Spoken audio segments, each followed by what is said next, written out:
No estás condenado por tu ADN. La epigenética es el milagro biológico que te permite sanar, reescribiendo tu historia genética con cada elección. Y a los 2 meses, pues efectivamente cuando ya me hacen los nuevos exámenes, el tumor había desaparecido. Pues porque el 98% de las enfermedades se producen por los factores externos del entorno. Es decir, lo que como, lo que bebo, lo que respiro. Cuando alguien cree profundamente que algo le va a sanar, el cerebro responde. El efecto placebo es la prueba viviente de que creer cambia la química del cuerpo. Para mí la enfermedad no existe, lo que existen son personas que enferman.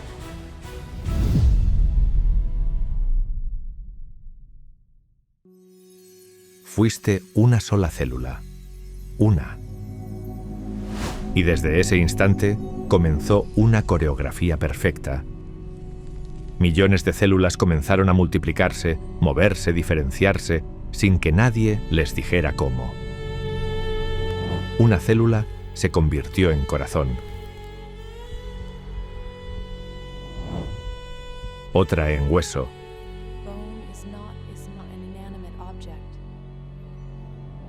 Otra supo formar la retina y construir un sistema inmunológico que sabría defenderte. Coordinación abrumadora. La inteligencia que organizó tu cuerpo no es mental, no viene de un pensamiento, no viene del control. Es una inteligencia orgánica, natural, inmensa, silenciosa. Una inteligencia que sabe cuándo hacer latir tu corazón, cuándo liberar una hormona o cómo reparar una herida sin pedir permiso. Esa misma inteligencia formó tus ojos sin que tú tuvieras que aprender cómo ver. ¿Te das cuenta? Lo más extraordinario de tu ser no lo creaste tú, te creó la sabiduría misma de la vida.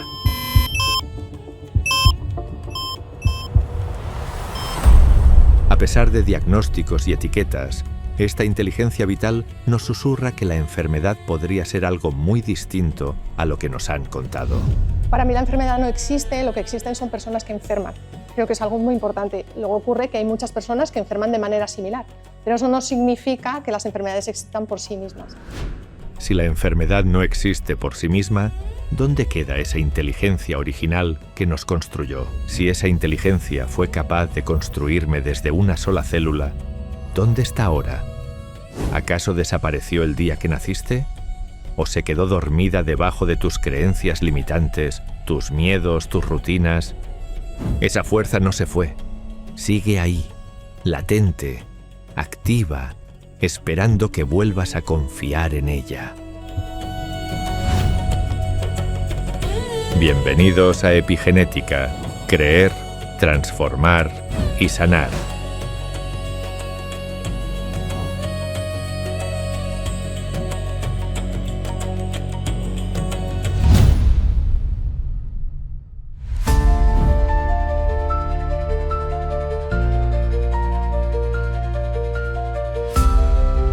En el año 2005 yo había sido diagnosticado con un tumor en la pared posterior derecha de la vejiga y el doctor me estaba proponiendo, dentro de su buen hacer, dentro de su profesionalismo y de sus conocimientos, extirparme por completo la vejiga, posteriormente hacer radioterapia, y la quimioterapia iba a ser opcional en virtud de ciertos resultados. En ese momento, pues yo ya tenía cierta convicción, lo cual siempre considero es un elemento catalizador importante, de esos mecanismos de autorregulación, de autorreparación que son inherentes en el cuerpo y que están allí inmanentes de forma potencial. Y yo, antes de esa intervención quirúrgica, que sería programada para 2 meses después, yo quise hacer algo, yo quise aplicar lo que en ese momento yo consideraba era autosugestión consciente, o yo le llamaba así de cualquier modo, ¿no? No tenía muchos conocimientos de psiconeuroinmunoendocrinología en ese tiempo, pero sí tenía bastante información que había estado recaudando de manera empírica durante prácticamente toda mi vida. Así que me puse a hacer algunos protocolos de autosugestión, o lo que yo llamaba en ese momento autosugestión consciente, y me concentraba todas las mañanas duraba entre 40 minutos, 45 minutos, 50, una hora en muchos casos, porque perdía la noción del tiempo, esa es la realidad. Entraba en un estado muy satisfactorio de concentración repitiendo una frase sugestiva, una frase que evidentemente contemplaba una intención concreta. La frase era: gracias Padre por la sanación de mi vejiga. Imagina que el ADN es como un libro de instrucciones para construir tu cuerpo, lleno de genes que determinan tus rasgos y predisposiciones. Durante mucho tiempo creímos que ese libro era un destino sellado, pero hoy sabemos algo distinto. De todos esos factores externos que tienen mucho que ver con nuestros hábitos, y la epigenética es probablemente el 98% de las condiciones o los condicionantes que van a determinar cómo se expresan nuestros genes, yo no puedo cambiar mi genética, pero sí puedo incidir en mi epigenética, que es precisamente uno de mis objetivos. Vale, yo, pues, digamos que la mano que me ha tocado, que me han dado de cartas, son mis genes, yo eso no lo puedo cambiar, pero sí puedo condicionar en cómo se van a expresar esos genes a lo largo de toda mi vida. Y si yo actúo correctamente, y hay muchas cosas que ya se saben y muchas que se están descubriendo, no tengo por qué acabar desarrollando esa enfermedad, no estoy condenado a ser un enfermo en el futuro y no tengo por qué tener miedo. No hay nada que sea inocente en cuanto a un pensamiento, en cuanto a una emoción. Todo tiene una descarga de neurotransmisores, neuropéptidos, es decir, información a nivel molecular, moléculas mensajeras, literalmente hablando. Esto significa que si, por ejemplo, yo estoy triste a partir de una noticia, evidentemente que se va a conformar toda una mensajería química, moléculas mensajeras, neurotransmisores, como decía, y otros nombres, que a través del torrente sanguíneo van a estar llegando a cada una de nuestras células. Nuestras células tienen unos mecanismos receptores específicos para recibir esas moléculas mensajeras, para recibir esa información. ¿Para qué? Para enterarse exactamente a tiempo real de lo que está sucediendo. Esta química interna es la forma en que nuestro entorno y nuestras emociones dejan una huella en el epigenoma.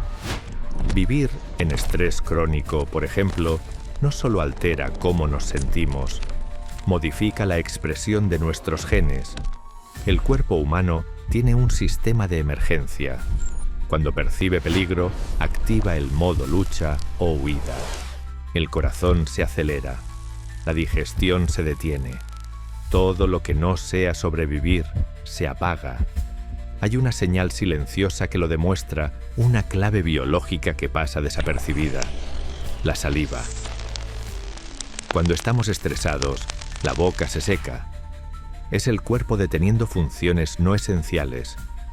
En cambio, cuando sentimos seguridad, afecto o placer, la saliva vuelve. Es un síntoma directo de que hemos salido del modo supervivencia. Y ese es el estado que permite la reparación.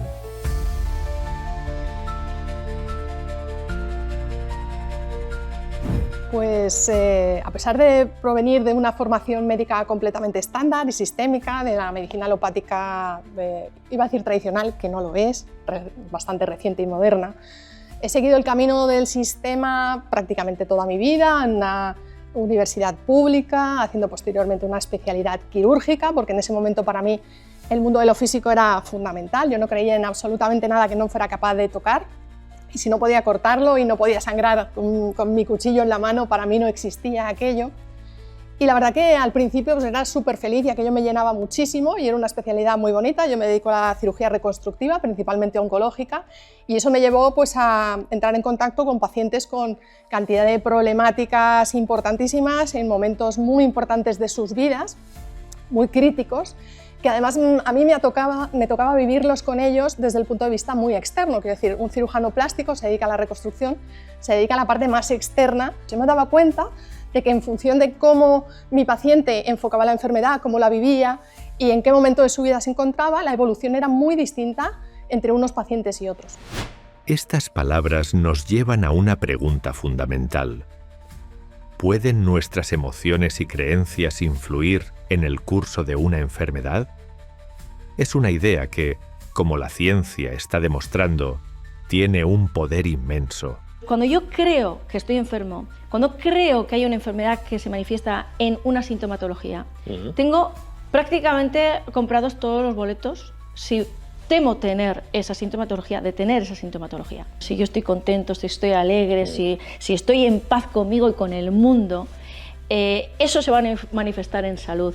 Si yo estoy en guerra conmigo o con el mundo, eso va a ser enfermedad.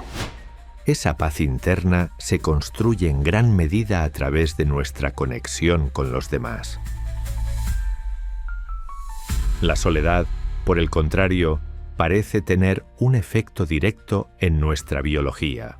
Que el 98% de las enfermedades se producen por los factores externos del entorno. Es decir, lo que como, lo que bebo, lo que respiro y el grado de pureza de esas tres cosas. Lo que pienso, mis pensamientos, emociones y cuán alineado estoy con lo que yo creo. El aspecto espiritual, emocional, etc. Mis relaciones con el entorno o ausencia de esas relaciones. Y está demostrado que aquellas personas que están solas y se sienten solas enferman muchísimo más y mueren mucho más jóvenes.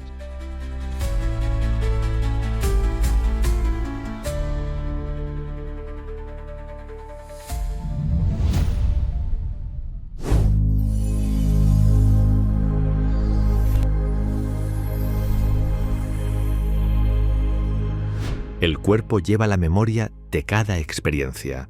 Pero, ¿y si lo que llamamos enfermedad no fuera una batalla, sino un mensaje? Un camino que nos obliga a mirar nuestra historia personal para una sanación más profunda. La sanación implica el conocimiento individual de la historia personal de cada una de esas personas que van enfermando. Quiero decir, no podemos buscar la sanación de un paciente o de un enfermo si no hemos mirado atrás viendo realmente cuáles han sido sus vivencias y todo lo que ha ido arrastrando que le ha llevado finalmente a presentar esa enfermedad. ¿Qué pasaría si te dijeran que una simple pastilla de azúcar podría calmar tu dolor? ¿Que una sustancia sin ningún principio activo puede mejorar tus síntomas solo porque tú crees que lo hará?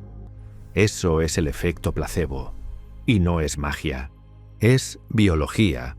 Cuando alguien cree profundamente que algo le va a sanar, el cerebro responde.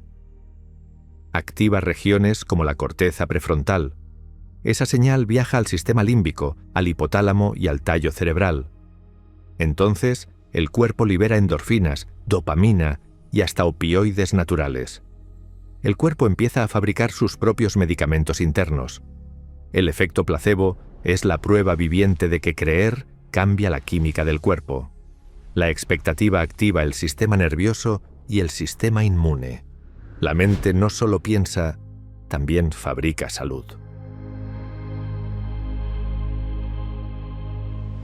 El efecto placebo actuaría en la otra línea. Tú puedes generar un movimiento que evidentemente a nivel del paciente genera un movimiento, como te decía, el sistema nervioso y endocrino inmune en el cual esa persona pueda sanarse, porque esto es lo que hacemos los médicos, que no solamente nos centramos en recetar fármacos. Incluso te diré más, tú puedes recetar una aspirina y depende de quién te receta la aspirina, tú automáticamente esa aspirina es más sanadora que una aspirina dada de cualquier manera. Es decir, que creo que hay que aprovechar todo el potencial del efecto placebo pues para poder trabajar los médicos. Ahí tenemos un gran instrumento.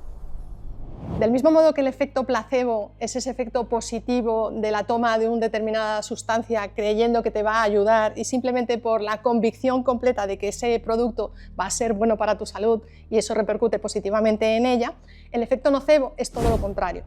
El efecto nocebo es la autoconvicción de que algo muy malo te va a pasar o que un determinado producto no te va a ir bien o que te va a hacer mal y vas a ser capaz incluso de provocar una serie de sintomatología en tu cuerpo de tal manera que, a pesar de que el origen no era inexistente o no era una amenaza real para tu salud, finalmente sí que se convierte en una enfermedad.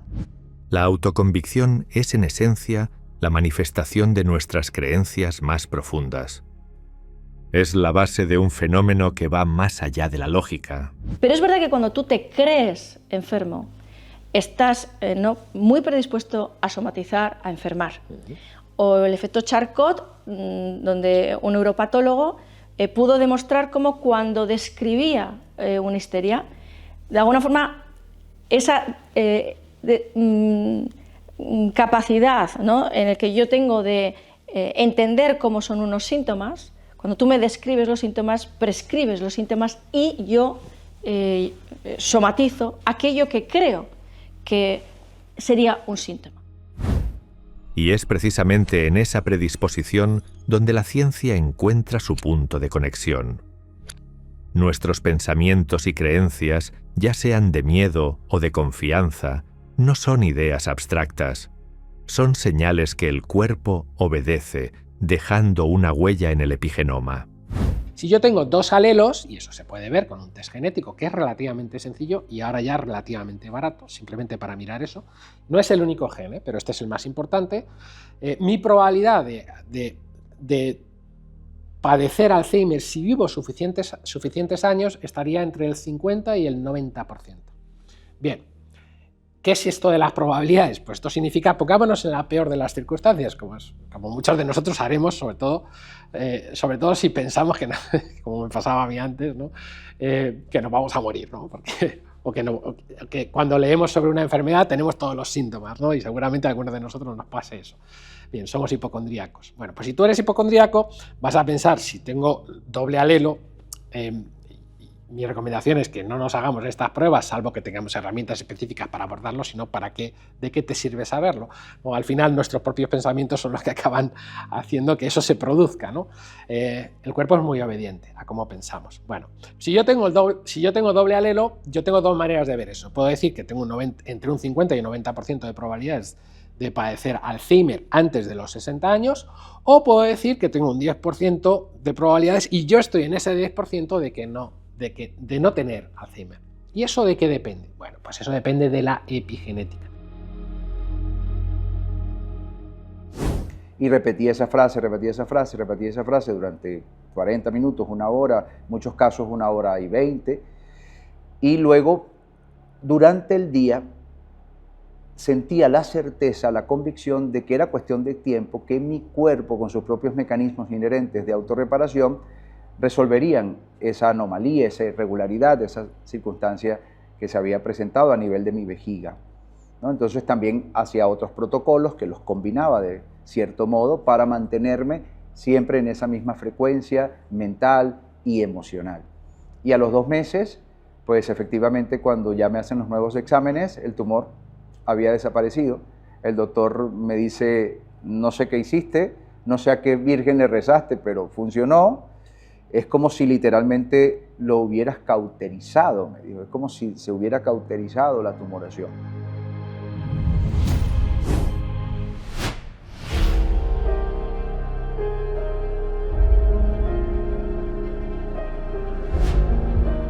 La ciencia nos ha llevado al borde de un nuevo entendimiento. Más allá de lo físico, existe un reino donde las fronteras de la materia y la conciencia se difuminan. Parece que tocamos las cosas, ¿no? Pero en realidad no estás tocando nada, porque lo que llamamos materia está hecha de átomos, y los átomos están hechos en su mayoría de espacio vacío. Cuando tocas algo, los campos eléctricos de tus átomos repelen los campos del otro objeto. Nunca llegas a tocar nada. Solo hay fuerzas, campos, energía, interactuando. Lo real no es lo sólido. Lo real es la relación entre campos de energía.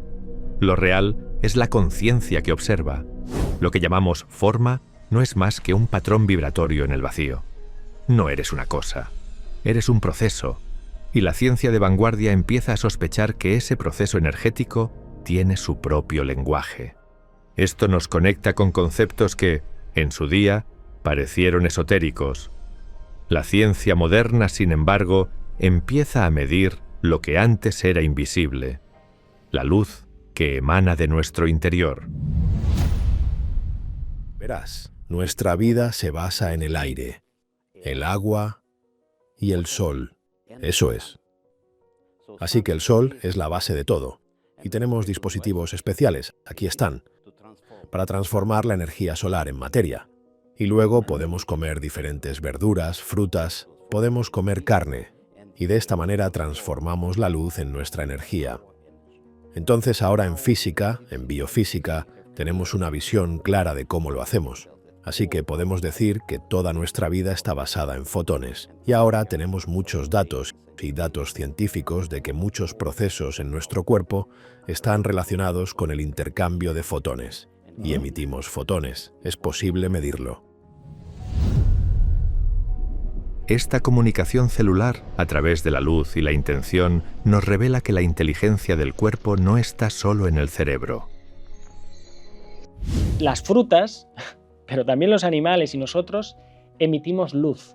Y uno puede detectar esta emisión de luz con cámaras que se utilizan muchas veces para ver las estrellas, porque capturan muy poquitos fotones, y se puede detectar la emisión de luz de un cuerpo humano, y se pueden ver diferencias en la emisión de luz según estados anímicos, depresión, etcétera, y también según estados, bueno, de alegría o de tristeza, o incluso en meditación, ¿no? Entonces, saber que, bueno, que nuestro cuerpo también se expresa en otras longitudes de onda y que esto se puede medir y que tiene esta relación con estados anímicos es muy interesante. Esta comunicación sutil a través de la luz y otras longitudes de onda es fascinante, pero la inteligencia del cuerpo no se limita a un solo órgano.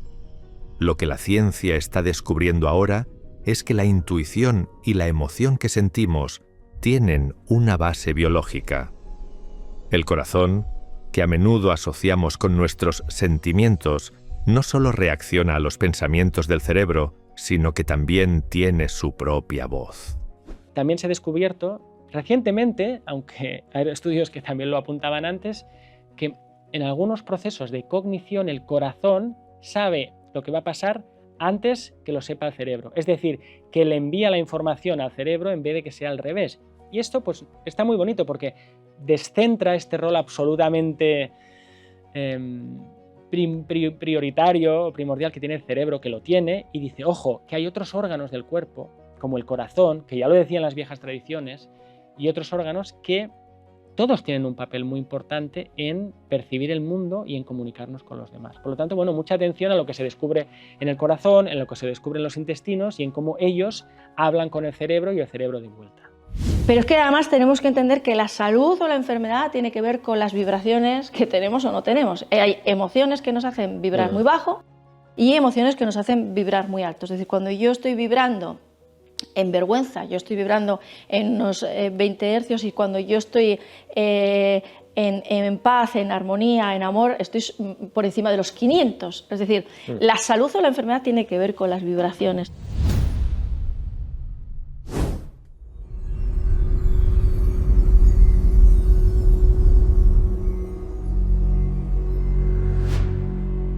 Nos enseñaron que el cuerpo funciona solo, que los genes mandan. Pero hoy sabemos que no solo eres cuerpo, eres conciencia. Y lo que crees, lo que piensas, lo que sientes, transforma lo que eres. Las palabras importan. Cada palabra que te dices a ti mismo, cada pensamiento que repites, genera una reacción biológica. Dices, tengo miedo, y tu cuerpo responde. Dices, confío, y la química cambia. La clave, además, es la intención.